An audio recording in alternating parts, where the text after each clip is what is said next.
પ્રશ્ન 26. આશા વર્કરને ગ્રામ્ય સ્તરે આંખની તપાસ માટે કયો ચાર્ટ આપવામાં આવે છે? એ 6x6 વિઝન ચાર્ટ, બી 6x9 vision chart, C 6x18 vision chart, D 6x60 vision chart. સાચો જવાબ સી 6x18 વિઝન ચાર્ટ. પ્રશ્ન 27. ભારતમાં દર વર્ષે રાષ્ટ્રીય નેત્રદાન પખવાડિયું ક્યારે મનાવવામાં આવે છે? એ 1 થી 15 જાન્યુઆરી, બી 1 થી 15 ઓગસ્ટ, સી 25 ઓગસ્ટથી 8 સપ્ટેમ્બર, ડી 25 સપ્ટેમ્બરથી 8 ઓક્ટોબર. સાચો જવાબ સી 25 ઓગસ્ટથી 8 સપ્ટેમ્બર. પ્રશ્ન 28. કોર્નિયલ ટ્રાન્સપ્લાન્ટેશન મારફતે દૃષ્ટિ પરત લાવવા માટે શેની સૌથી વધુ જરૂરિયાત હોય છે? એ ચશ્માની, બી મોતિયાના લેન્સની, સી નેત્રદાન આઈ ડોનેશનની, ડી વિટામિન એની.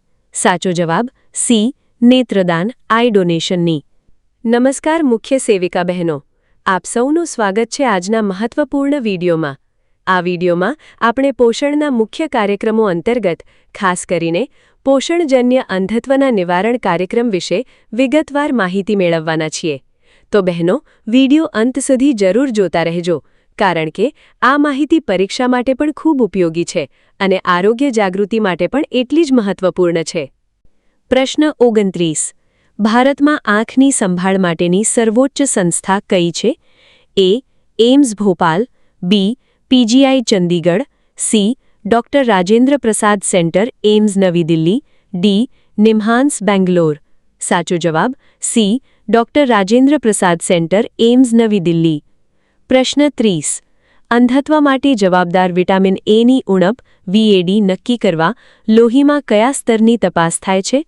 એ serum calcium, B serum retinol, C haemoglobin, D blood sugar. સાચો જવાબ બી સીરમ રેટિનોલ. પ્રશ્ન 31. આઈસીડીએસ યોજના હેઠળ લાભાર્થીઓને કુલ કેટલી મુખ્ય સેવાઓનું પેકેજ આપવામાં આવે છે? એ 4, બી 5, સી 6, ડી 8.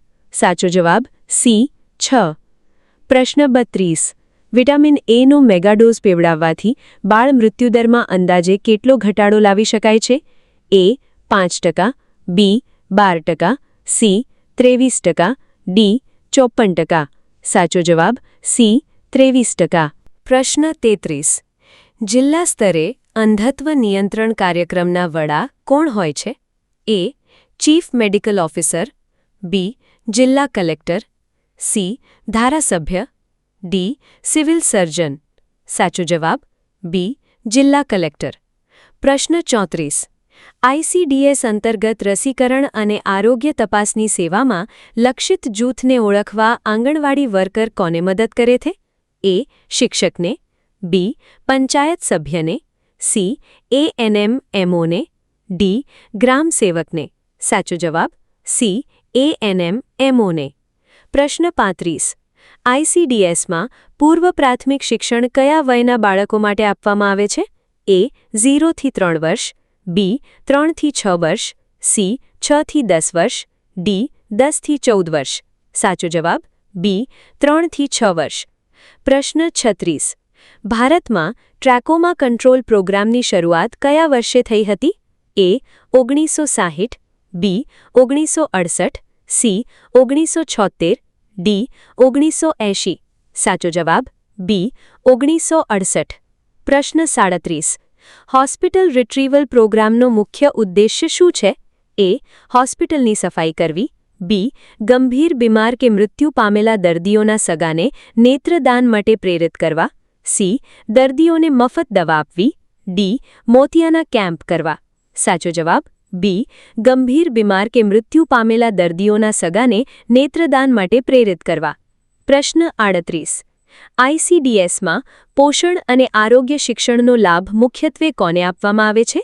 એ આંગણવાડી કાર્યકરોને, બી 15 થી 45 વર્ષની મહિલાઓ અને માતાઓને, સી 10 થી 14 વર્ષના બાળકોને, ડી પંચાયત સભ્યોને. સાચો જવાબ બી 15 થી 45 વર્ષની મહિલાઓ અને માતાઓને. પ્રશ્ન 39. વિટામિન એની ઉણપ નિવારવા ICDSના આરોગ્ય શિક્ષણમાં માતાઓને કયા ફળો ખાવાની સલાહ અપાઈ છે? A. સફરજન અને દ્રાક્ષ, B. નારંગી અને સંતરા, C. પાકી કેરી અને પપૈયું, D. ચીકુ અને દાડમ. સાચો જવાબ C. પાકી કેરી અને પપૈયું. પ્રશ્ન 40. NPCBVI કાર્યક્રમ હેઠળ છેવાડાના ક્ષેત્રોમાં પ્રાથમિક આંખની સંભાળ માટે કયા કેન્દ્રો સ્થાપવામાં આવે છે? A. Medical college, B. I hospital, C. Vision centre, D. Retina centre. સાચો જવાબ C. Vision centre. પ્રશ્ન 41. PHC કક્ષાએ સ્થાપવામાં આવતું એક વિઝન સેન્ટર અંદાજે કેટલી વસ્તીને આવરી લે છે? A. 10,000, B. 20,000, C. 50,000, D. 1,00,000. સાચો જવાબ B. 20,000. પ્રશ્ન 42. વિઝન 2020ના લક્ષ્યાંક મુજબ દર વર્ષે 1,00,000ની વસ્તી દીઠ ઓછામાં ઓછી કેટલી મોતિયાની સર્જરી થવી જોઈએ? A. 100, B. 200, C. 300, D. 500. સાચો જવાબ છે C. 300. પ્રશ્ન 43. ડાયાબિટીસને કારણે આંખની કઈ ગંભીર બીમારી થઈ શકે છે જેની સારવાર NPCBVIમાં આવરી લેવાય છે? A. Trachoma, B. Corneal opacity, C. Night blindness, D. Diabetic retinopathy. સાચો જવાબ છે D. ડાયાબિટીક રેટિનોપથી. પ્રશ્ન 44. ભારતમાં અંધત્વના કારણોમાં ગ્લુકોમા એટલે કે ઝામરનો ફાળો અંદાજે કેટલા ટકા છે? A. 0.9%, B. 5.8%, C. 19.7%, D. 62.6%. સાચો જવાબ છે B. 5.8%. પ્રશ્ન 45.